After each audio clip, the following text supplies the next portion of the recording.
United states फौज निकलने के बाद फिर बयान आएगा, ये कहा जा रहा है। वेनेजुएला से निकलने के बाद ये बयान आएगा, ऐसा बताया जा रहा है, जिस बयान का इंतजार सब लोग कर रहे हैं। ये कहा जा रहा है, वॉल स्ट्रीट जर्नल के हवाले से ये खबर है। वो बयान क्या मादुरो को कब्जे में लेने के बाद ही आएगा, यानी इसी उद्देश्य के साथ क्या दाखिल हुई हैं फोर्सेस, उनका एक जाहिर सी बात एक लक्ष्य होगा, उसको हासिल करने के बाद बयान देंगे, ये कह रहे हैं। यानी अमेरिकी फौज के निकलने के बाद, वेनेजुएला से निकलने के बाद बयान सामने आएगा, बताया जाएगा कि दरअसल क्या उनका उद्देश्य था, उसे हासिल किया कि नहीं। निशांत हमारे साथ इस बीच जुड़ गए हैं। निशांत, इस वक्त वेनेजुएला में जो हो रहा है, ये पिछले बहुत समय से हम लगातार कह रहे थे, TV9 भारतवर्ष भी लगातार ये बता रहा था, मनीष भी लगातार ये बात कह रहे थे, आप लगातार इसकी चर्चा कर रहे थे कि कैसे ये एक अटैक है जो किसी भी वक्त हो सकता है और आखिरकार हुआ है। देखिए, यहां पर हमें इस खबर को डिस्टिल करना पड़ेगा। डिस्टिल ये करना पड़ेगा कि क्या ये पहली बार मादुरो के खिलाफ को अटेम्प्ट है? नहीं, डोनाल्ड ट्रंप खुद तीसरी बार ये अटेम्प्ट कर रहे हैं। पहली बार उनके 2 टर्म्स में हुआ था। पहला अटेम्प्ट तब हुआ था जब वो एक परेड में थे और ड्रोन अटैक हुआ था। दूसरा अटेम्प्ट तब हुआ था जब एक वहां पर लिबरल और एक वेनेजुएला आर्मी के जनरल को इस्तेमाल किया गया था। आज वो जनरल एक सीमेंट कंपनी में काम कर रहा है और वो जो लिबरल है वो एक अमेरिका की यूनिवर्सिटी में प्रोफेसर है। लेकिन ये अमेरिका की तरफ से और इनके जो गुरु हैं ऊगो चावेज, उनके खिलाफ भी coup अटेम्प्ट हुआ था। लेकिन ये अमेरिका की तरफ से पहली बार एक मिलिट्री coup अटेम्प्ट हुआ है। Military coup attempt. अब ये किस डायरेक्शन में जाएगा, इसको समझना जरूरी है। हमारे पास 2 केस स्टडीज हैं पिछले कुछ सालों की। नंबर 1, पिछले coup में मदद किसने की थी? रशिया ने की थी। इस बार रशिया क्या कर रहा है? इस बार रशिया के 4 IL-76 एयरक्राफ्ट ईरान में लैंड कर रहे हैं। जाहिर तौर पर वो खाना लेकर नहीं लैंड कर रहे हैं, वो वेपन्स ही होंगे, क्योंकि ईरान में भी coup का अटेम्प्ट हो रहा है। यानी रशिया ऑलरेडी इन्वेस्टेड है वहां पर। दूसरी बड़ी बात जो समझने वाली है, प्लीज इसको समझिए, हमारे सभी दर्शकों के लिए जानना जरूरी है। रशिया अगर मदद करने नहीं आ रहा है वेनेजुएला की, तो उसके पीछे की वजह क्या है? अगर ऐसा हो रहा है, उसके पीछे की वजह यह है कि जैसे ही रशिया और यूक्रेन युद्ध शुरू हुआ, सबसे पहले जो बाइडेन की एक टीम सैंक्शंस हटाने के लिए वेनेजुएला पहुंचती है, और वो था मादुरो का पुतिन की पीठ में खंजर। यह बहुत बड़ी बात है। आज क्या रशिया इनकी मदद करेगा? क्यों? क्योंकि रशिया का एक ऑयल टैंकर जब वहां से निकला तो बकायदा निशान की पूरी बात बताइएगा, ये पूरा बैकग्राउंड समझना जरूरी है। लेकिन एक खबर आ रही है, वो बता दें दर्शकों को, उसके फौरन बाद आपके पास वापस आ रहे हैं। बची हुई बात पूरी कीजिएगा। ये रही वो खबर, अमेरिकी हमले की ईरान ने निंदा की है। अमेरिकी हमले की ईरान ने निंदा की। तो अब लीजिए, कोलंबिया के बाद ईरान भी सामने आया। UN चार्टर का यह उल्लंघन है, ईरान ने कहा। ये यूनाइटेड नेशन के चार्टर में लिखी हुई बातों का उल्लंघन, अमेरिकी हमले की ईरान ने भी निंदा की। बात पूरी कीजिए निशांत। जब हम बात कर रहे हैं आज इस हमले की, तो हमारे जितने भी दर्शक हैं उनको समझना होगा इस हमले के पीछे कौन है मेन इंसान।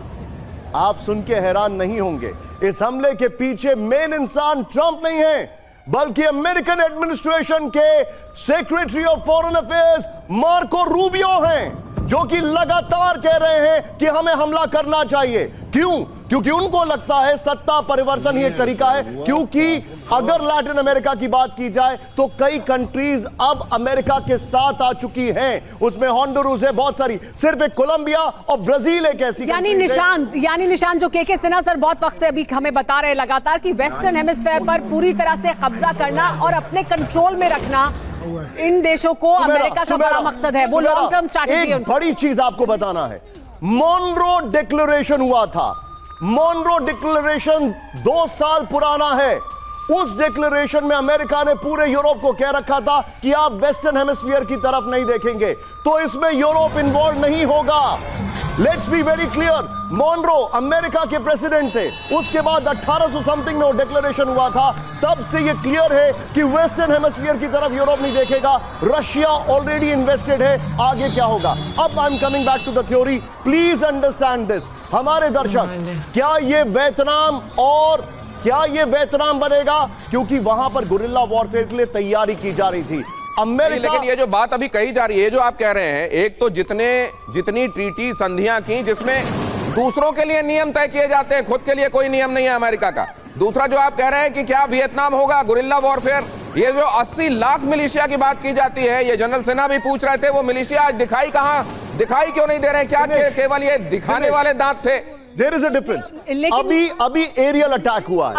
एरियल अटैक के बाद जब आपने ट्रांसपोर्ट हेलीकॉप्टर्स देखे तो वो ट्रांसपोर्ट हेलीकॉप्टर सर्विलांस के लिए नहीं आए, उनसे अमेरिका की स्पेशल यूनिट्स उतारी जा सकती हैं, लेकिन वो तभी होगा जब कंडीशंस कंड्यूसिव होंगी। यानी निशांत, कहा जा सकता है कि अगले कुछ घंटे, अगले 72 घंटे, अगले 2 दिन 3 दिन वो बहुत अहम होंगे, क्योंकि अभी एयर स्ट्राइक हो रही है। एयर स्ट्राइक का जवाब उस तरह से शायद वेनेजुएला ना दे पाए, लेकिन ग्राउंड फोर्सेस जब जमीन पर उतरेंगी तो उनके वो गुरिल्ला फोर्सेस। एक बड़ी खबर देखिए, 3 घंटे से मादुरो की कोई खबर नहीं है। वो बंकर में बताए जा रहे हैं, लेकिन बंकर में, और जाहिर है इसको गुप्त रखा जा रहा होगा, लेकिन 3 घंटे से उनके वेयरअबाउट्स पता नहीं है, ना डिफेंस मिनिस्टर के बारे में पता है। जी हाँ, और ये देखिए अलग अलग इस वक्त बहुत, क्योंकि सिचुएशन वॉलेटाइल है, स्थितियां इस वक्त बहुत, जो खबरें हैं वो वेनेजुएला से अलग अलग तरह से निकलकर सामने आ रही है। तो मारे जाने की खबर है, क्योंकि उनके घर पर अटैक सबसे पहले किया गया था और उसके बाद से उनकी तरफ से कोई बयान नहीं आया है। तो इस वजह से ये कहा जा रहा है कि ये पता नहीं है कि रक्षा मंत्री सुरक्षित भी हैं या नहीं, वो मारे गए हैं ऐसा कहा जा रहा है। इसकी आशंका जाहिर की जा रही है, क्योंकि सबसे पहले अटैक में, फर्स्ट राउंड ऑफ अटैक में उनके घर को ही निशाना बनाया गया था। ये बहुत बड़ी खबर है दर्शकों के लिए। एक बार फिर से इसको दोहरा देते हैं। पैट्रिनो लोपेज के बारे में, रक्षा मंत्री के बारे में ये कहा जा रहा है कि वो मारे गए और शायद फर्स्ट राउंड ऑफ अटैक में ही उनका घर जिसमें बमबारी की गई थी वो मारे गए थे, और दूसरे में मादुरो ये भी बताया जा रहा है कि वो लापता है और 3 घंटे से कुछ पता नहीं है उनका। जी, लेकिन देखिए ये भी अपने आप में बहुत जरूरी है जानना कि क्या वाकई, देखिए इस वक्त क्योंकि पुष्टि नहीं हो रही है, वेनेजुएला की तरफ से कोई पुष्टि नहीं की जा रही है, इसलिए साफ तौर पर नहीं कहा जा सकता है। लेकिन घर पर अटैक हुआ, क्या वो वहां से सुरक्षित निकल पाए या नहीं, उसके बाद कोई बयान नहीं आया वेनेजुएला की तरफ से। कुछ बोलना चाह रहे हैं? ये वो रक्षा मंत्री हैं जिनकी वजह से पिछली बार अपने फर्स्ट टर्म में डोनाल्ड ट्रंप को नहीं कर पाए थे, क्योंकि रक्षा मंत्री उस तरफ नहीं पलटे, उनका आर्मी जनरल पलट गया। इसकी वजह से जो आर्मी थी वो बैरक्स में रही और उसने मादुरो के खिलाफ मोर्चा नहीं खोला। इसका मतलब है कि वेनेजुएला का कोई जनरल भी उस तरफ, उनकी तरफ जा चुका है, और अगर ऐसा है तो फिर अगर इंटरनल कू होगा तब मादुरो नहीं बचेंगे। ये बड़ी बात कह रहे हैं निशांत, क्या कोई इंटरनल कू हो सकता है? कोई जनरल मिल गया है क्या?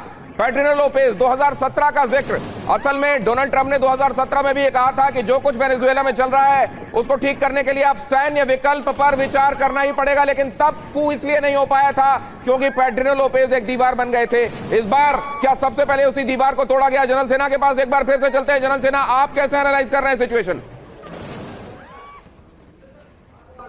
देखिए, इस बार डायरेक्ट मिलिट्री एक्शंस हैं और उन्होंने बहुत बड़ा बिल्डअप किया है। This is the biggest buildup in 21st century of United States America. और देखिए, कुछ नहीं कर पाएगा, it is a matter of time. और ब्राजील की आप बात कर रहे थे, Brazil is also compromise in this. और आप देखिए, पेरू में उन्होंने ऑपरेशंस के लिए और अपने सील्स भेजे हुए हैं, मेरीन भेजे हुए हैं, और उन्होंने उनको सपोर्ट कर रहे हैं। दे वांट, बिकॉज इक्वाडोर थोड़ा सा कर रहा है, कोलंबिया कुछ कर रहा है। मैटर इज दैट, इसको आप पढ़िए, ये तो एक बिगनिंग है, it is a just start point. आप देखेंगे पूरे अर्जेंटीना उनके अगेंस्ट जाने के, मगर हिमाकत नहीं, कोई नहीं करेगा। मतलब जब आप डिपेंड होते हैं, चाइना क्या कर लेगा?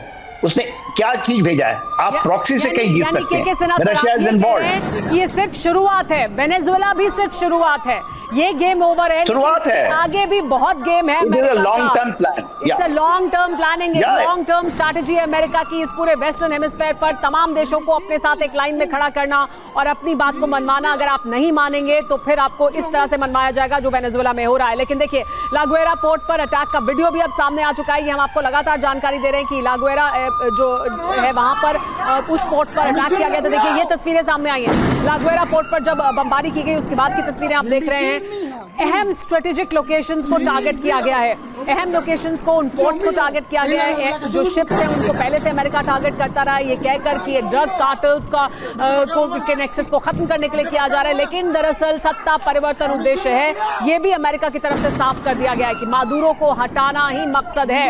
अब जब फोर्सेस बाहर आएंगी वेनेजुएला से, उसके बाद बयान दिया जाएगा। संसद को भी जानकारी नहीं दी डोनाल्ड ट्रंप ने। एक और बड़ी खबर आ रही है कि अमेरिका ने यहां इस एयर स्पेस को वेनेजुएला के प्रतिबंधित घोषित कर दिया है। वेनेजुएला पर हमले के बाद अमेरिका के फेडरल एविएशन एडमिनिस्ट्रेशन ने अमेरिकी कॉमर्शियल फ्लाइट्स को वेनेजुएला के एयर स्पेस में उड़ने से रोकने का आदेश दिया है। जाहिर है इस तरह के ऑपरेशन चल रहे हैं तो ये कह दिया गया है कि हमारी कम से कम फ्लाइट्स यहां से नहीं गुजरनी चाहिए। एफएफए ने ये रोक सुरक्षा जोखिमों का हवाला देते हुए लगाई है। और फिर इसके बाद तो दिनेश बाकी भी दुनिया की जो कमर्शियल फ्लाइट्स हैं, जो सिविल फ्लाइट्स हैं, वो यहाँ से उड़ान नहीं भरेंगी क्योंकि इस वक्त ये एक्टिव वॉर जोन है। यहाँ पर लगातार अमेरिका अटैक कर रहा है और ये कह रहा है कि ये अटैक हम जारी भी रखने वाले हैं।